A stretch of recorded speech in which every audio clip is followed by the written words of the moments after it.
For years, she was presented as the smiling face of civic empowerment, the woman who rose from humble beginnings to challenge power.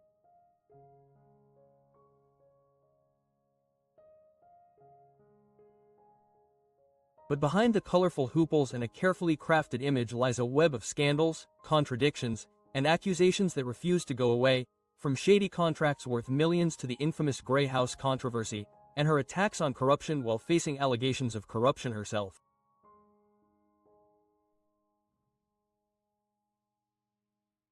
Xóchitl's path to the presidency has been far from clean. Even as she denounced billions of pesos of embezzlement and demanded transparency, rumors grew about her own fortune and her political alliances with some of Mexico's most controversial figures. Now, at 62, with the weight of 10 major scandals marking her career, Xóchitl Gálvez can no longer avoid the questions. The truth she finally admits may not surprise you, but it will confirm what many have suspected for a long time. The story of the gelatins. For years, Xóchitl Gálvez has repeated a narrative designed to define her public image, the story of a young indigenous woman who sold gelatin on the streets to support her family and lift herself out of poverty. According to her, she managed to sell more than 600 gelatins a day, a story designed to symbolize her supposed hard work, perseverance, and humble origins. But upon closer inspection, the cracks in this narrative become impossible to ignore. Gálvez is not indigenous and does not belong to any indigenous community, despite her insistence on traditional porteriles and her claim to that heritage. The gelatin story, as mathematicians and analysts have shown, simply does not add up.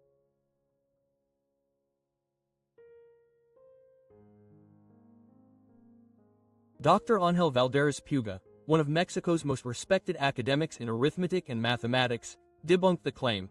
For a 12-year-old girl to sell more than 600 gelatins a day, she would have needed to process and distribute close to 100 kilograms of material each day, a task far beyond the physical capacity of a child and even what many small industrial producers could manage.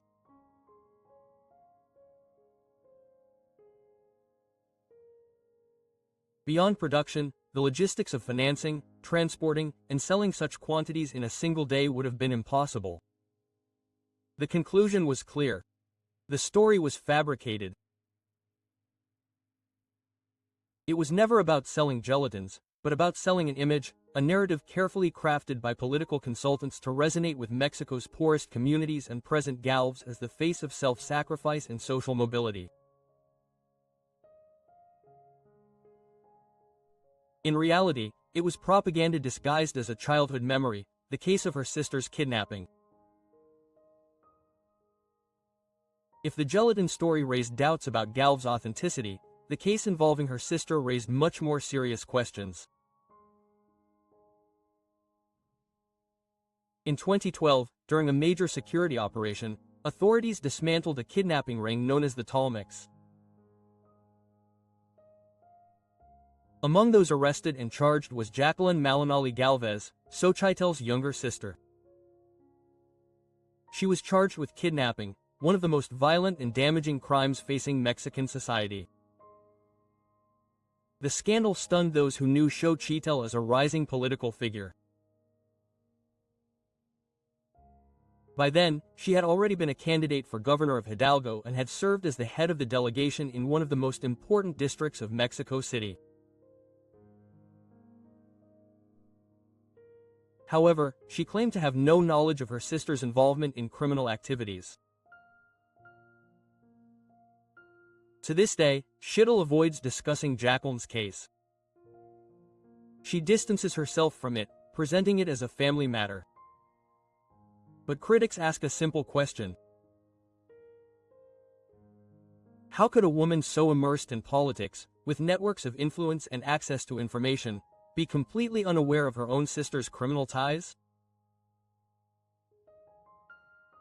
It is a silence that persists, one that undermines the carefully constructed image of honesty, humility, and moral superiority. The PRI-PAN connection.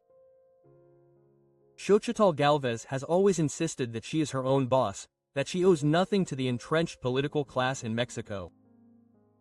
Time and again she has proclaimed, "I have no bosses, I have no puppet masters, I have no commitments to power." But in 2016, her own cell phone told a very different story. That year, Gálvez started a live broadcast on Periscope, holding her phone casually. She recorded a birthday party. At first glance, it looked like any other social gathering, but then the faces appeared on the screen.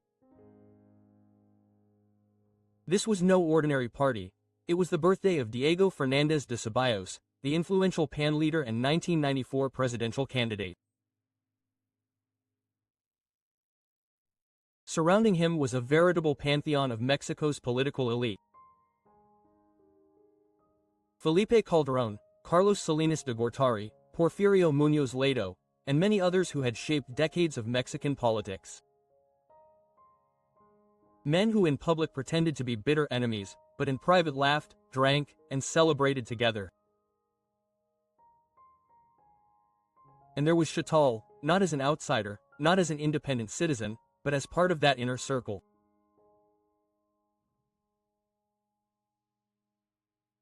At that moment, she herself revealed one of the first clear signs of the PRIAN alliance, the merging of PRI and PAN interests, captured not by journalists or researchers, but by Xochitl's own live broadcast. For a woman who prides herself on independence, the images showed another truth. She was shoulder to shoulder with the very figures she now tries to distance herself from. The pajama-clad protest. Xóchitl also prides herself on being pragmatic, serious, and respectful of institutions. But her behavior in the Senate told another story, one that left many Mexicans baffled. In an infamous act of protest, Gálvez and her PAN colleagues, including Gustavo Madero and German Martinez, decided to take the podium of the Senate of the Republic. What could have been a solemn display of civil disobedience ended up turning into a circus. Inside the chamber, Gálvez changed into pajamas, stretched out, got comfortable, and pretended to spend the night inside one of the nation's most emblematic institutions. Images of the senator in pajamas, lying down next to her colleagues, flooded social media. For many, it was not protest, but humiliation. Legislators from Morena, the PT, and the Green Party found themselves forced to leave the floor and relocate to the historic Chicotencatl headquarters, just so the legislative session could continue. What was intended as symbolic resistance became a meme, one that undermined the dignity of the institution she claimed to defend. Even now, Gálvez shows no remorse. She says the act was a source of pride, not shame. But critics ask, how did we get from the courage of Belisario Dominguez to the spectacle of Xóchitl Gálvez in pajamas? The dinosaur costume. If the pajama episode embarrassed the Senate, what came next was even more surreal. On another occasion, Gálvez arrived at the floor in a dinosaur costume, not figuratively, but literally. She donned a full suit, entered the session chamber, and paraded in front of her astonished colleagues. As she wandered around in the costume, the Senate session, which was supposed to discuss crucial national reforms, was interrupted. Board Speaker Alejandro Armenta had to halt the session while she did so. Gálvez interrupted debate after debate, transforming the building into a stage for political performance. To his supporters, it was a playful mockery of the old politics. To his critics, it was nothing more than a disgrace, a farce in a space that should represent the voice of the people and define the future of the country. To Gálvez, the dinosaur was a joke. To Mexico, it was another reminder of how far political theater has strayed from real government. The National Palace Scandal. Xóchitl Gálvez has always tried to project herself as a bold and independent voice, someone unafraid to challenge authority. But one of her most controversial episodes unfolded at the very heart of power, the National Palace. It all began when Gálvez filed a right of reply against President López Obrador. A judge described by critics as corrupt granted her request. Gálvez seized the moment, seeing it not only as a legal opportunity but as a media showcase. Armed with confidence and television cameras, she arrived at the National Palace. Her goal was audacious: to enter the Treasury Room and position herself behind the presidential podium during López Obrador's morning press conference. For Gálvez, the logic was clear. If she managed to get in, her message would be instantly transmitted to the hundreds of thousands, perhaps millions of Mexicans who tune in daily to the country's most watched political platform. But there was a problem. She did not have permission to enter a national security facility. Predictably, she was denied entry. Still, Gálvez turned the moment into theater. In an instant, reporters present ironically suggested that she knock on the palace door. She did so, banging on the large coin-operated door as if she were staging a political farce. And then came the infamous cry, "Open up, Jesus," calling not to Christ, but to Jesus Ramirez Cuevas, the government's communications coordinator. Instead of dignity, the scene was one of spectacle. What was supposed to be a triumph for freedom of expression ended in scandal. Critics say she once again dishonored the Senate's investiture, reducing the image of her office to street theater. Health insurance for a few. If the incident at the National Palace raised eyebrows, Gálvez's statements about public health set off alarms. At a press conference, she made a statement that stunned workers across the country. State employees should pay for their own insurance, pensions, and medical expenses. Her words were precise. "I do believe that the issue of health insurance is something that needs to be studied. I think employees should pay for it. For example, my insurance, which I pay, is around 130,000 pesos per month. But if that insurance were purchased as a package for 300,000 employees, it could cost 70,000 pesos. Then, perhaps the government could put that insurance package out to tender for everyone, but the employees would pay for it." For her, the idea was viable. For workers, it was a betrayal of one of the most fought for rights in Mexican history. Since the Mexican Revolution, unions and labor leaders, from Emiliano Zapata to Francisco Pancho Villa, have fought to guarantee the principle that healthcare is not a luxury, but a right. That battle was enshrined in Article 123 of the Federal Labor Law. The state must protect the health of its workers.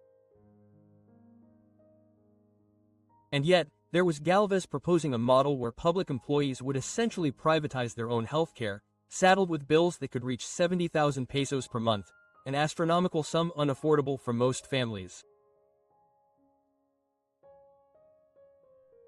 Meanwhile, she openly boasted that she herself paid 130,000 to 150,000 pesos per month for her own private insurance.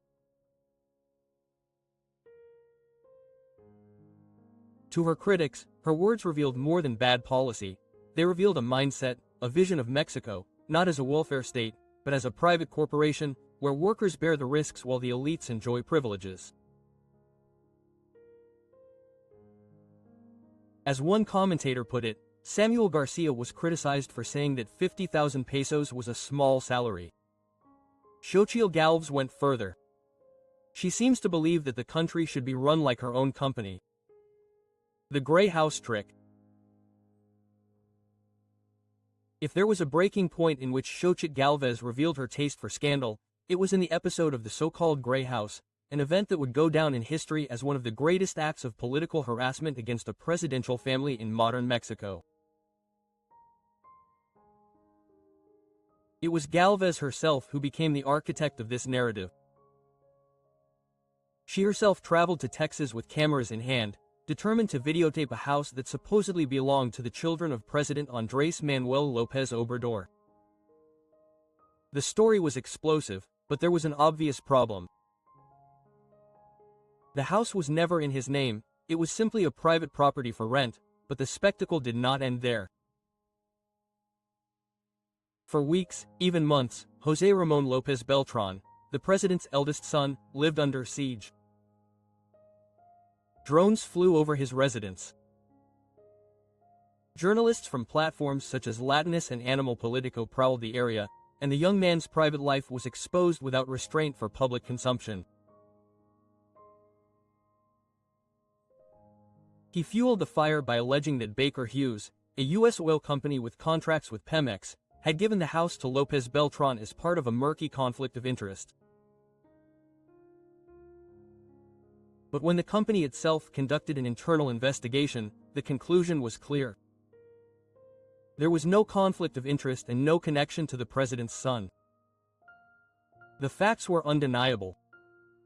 José Ramón López Beltrán was not a Pemex official, never signed any contracts, and had no relationship with Pemex's director, Octavio Romero Oropesa.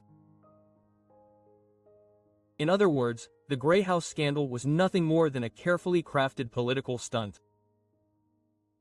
One that bore the imprint of Xóchitl Gálvez everywhere, the sleepover, and the chains. If the Grey House was theater, what followed was pure farce. In one of her most unusual stunts, Xóchitl Gálvez decided to chain herself inside the Senate of the Republic as a sign of protest. She believed that this act of civil resistance would evoke historical moments of struggle for justice. She even compared herself to Martin Luther King Jr., but reality soon made a mockery of her. When Morena senators decided to move their session to the Chicotencatl Palace, Gálvez assumed they would meet in the main hall, where the Belisario Domínguez Medal is normally awarded. There she chained herself surrounded by cameras, waiting dramatically to confront the legislators, except that no one showed up. For more than an hour, Gálvez remained chained in an empty room without a single senator or deputy in sight.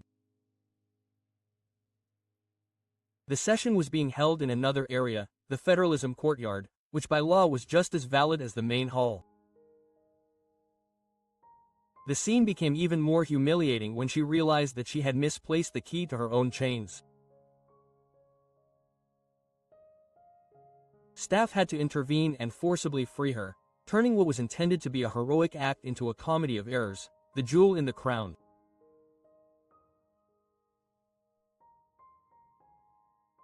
To her supporters on social media, especially on Twitter, Xóchitl Gálvez has been presented as nothing short of a phenomenon, a disruptive force in Mexican politics, amplified daily by the broadcast networks of figures like Claudio Díaz González. But the reality told a different story. While she mocked rivals like Adán Augusto López, calling him annoying and preferring him as an adversary to a female opponent, since competing against another woman would fracture her carefully constructed monopoly on feminism, her public presence showed a very different face.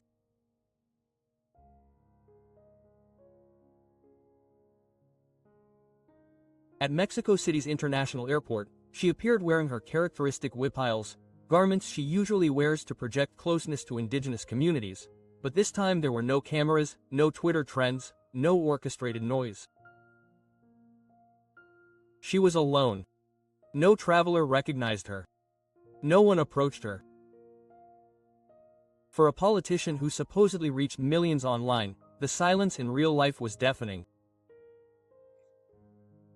The image was almost surreal. A woman promoted as a national figure of change, reduced to an anonymous face in a crowded airport. To her critics, it was proof of what they had always said, that her popularity was manufactured, inflated by the social media machine and empty at heart. The House controversy. The first major storm hit her own home. According to an investigation by Sin Embargo, Xóchitl Gálvez's residence in the Reforma social neighborhood, ironically within the same borough she governed, Miguel Hidalgo, was built and inhabited without the proper permits. Although the property had a completion notice, it lacked the essential use and occupancy permit, which meant that she was technically living there illegally. In response to the accusations, Gálvez backtracked on previous statements she had made in the Senate. She claimed no conflict of interest and insisted that no building permits had been issued during her administration. Still, the shadow of irregularities followed her into her campaign. The thesis scandal, her academic record also came under fire. Gálvez, who earned her degree in computer engineering from UNAM in 2010, was exposed by the Spanish newspaper El País for copying large sections of her professional report. Investigators found more than 10 excerpts copied verbatim without attribution. In a damage control video, she admitted to taking some paragraphs without citing them, but downplayed the matter. There are 6 paragraphs in 77 pages. What matters is the professional experience, she argued. For many, the excuse proved too convenient. Public rejection at the airport. In September 2023, Gálvez faced public humiliation. Viral videos showed her apparently cutting a line at the Mexico City airport. Passengers erupted in anger, shouting insults such as "loser" and "out." As many waited with tickets in hand, the pan politician walked straight up to the counter, sparking accusations of arrogance and privilege. She responded with an awkward greeting, but the shouting only grew louder. Comments on the lazy Southeast. Her own words have also betrayed her. During a visit to Monterrey in 2023, she described people in the southeastern states as lacking the culture of working 8-hour shifts. Recalling her time in the Vicente Fox administration, she noted that she opposed the installation of maquiladoras in Chiapas, because in her words, no one is going to work 8 hours straight because that is not their culture. The backlash was immediate. Critics called her statements classist and a stark reminder of the cultural divide she seemed to perpetuate between the north and south of Mexico. Fines and fake polls. The National Electoral Institute, INE, also took action against her. In October, she sanctioned Gálvez after her campaign spread false polls on social media that placed her ahead of Claudia Sheinbaum. To make matters worse, she was caught using the logos of companies like Bachoco and Forbes without authorization, turning registered trademarks into political propaganda. The slip of the tongue. Not all of her scandals involve corruption, some are simply careless words. In Sonora, she mistakenly included PRI leader Alejandro Elito Moreno among what she called bad PRI members, along with Bartlett and Fayed. She even linked Fayed to an alleged 2 billion peso fraud in Hidalgo, questioning whether the former governor was really unaware of it. While some saw it as honesty, others interpreted it as political suicide. Insulting her own allies, the teleprompter disaster. Not even her rallies have been free of hiccups. During a high-profile speech at the Monument to the Revolution, her teleprompter malfunctioned within the first few minutes. Staring at a blank screen, Gálvez nervously admitted, "I could have given up and my speech was over." She tried to improvise, but the result was awkward, further fueling claims that she was unprepared for the presidency. Rejection from Eduardo Verástegui. Perhaps most telling was the rejection she faced from Eduardo Verástegui. After failing to launch his own independent candidacy, Verástegui was invited to join his coalition. Instead of accepting, he released a blunt 2-page statement explaining why he would never align himself with his campaign. "When I listen to you," he wrote, "I hear a speech made for show, one that doesn't even sound good. It's the same old promises. Xóchitl Gálvez accuses corruption in Dos Bocas refinery construction. Xóchitl Gálvez Ruiz, a former PAN senator and presidential candidate, filed a formal complaint with the Secretariat of Public Administration and Good Governance, alleging corruption in the construction of a gas pipeline at the Olmeca refinery in Dos Bocas, Tabasco.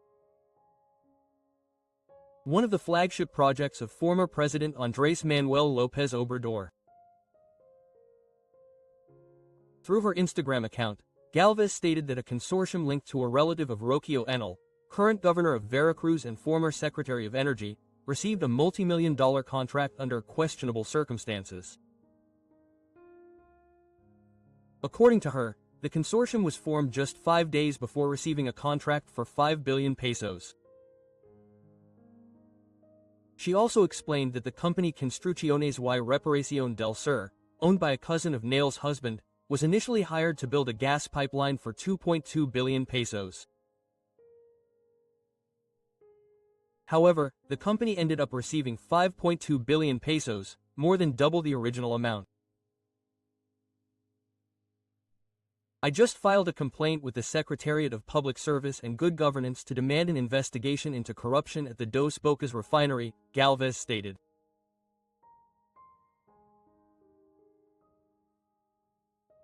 It turns out that a consortium was created 5 days before receiving a contract for 5 billion pesos, and that same company was also paid 5.2 billion pesos for a project that was originally contracted for 2.2 billion.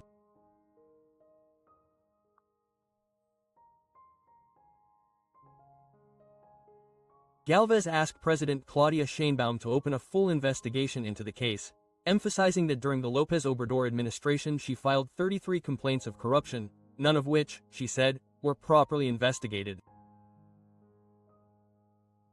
Enough of so much corruption, she said. I hope that now President Sheinbaum takes these complaints seriously and investigates the irregularities of her predecessor. We will see if this secretariat really acts as a secretariat of public service and good governance. Xóchitl Gálvez has become one of the most controversial figures in Mexican politics, with scandals, accusations, and explosive statements that continue to divide public opinion. But the question remains: are these controversies signs of a courageous leader who dares to confront power, or proof of a politician who thrives on spectacle and contradiction? Tell us what you think in the comments, and don't forget to like this video and subscribe for more content like this. See you next time.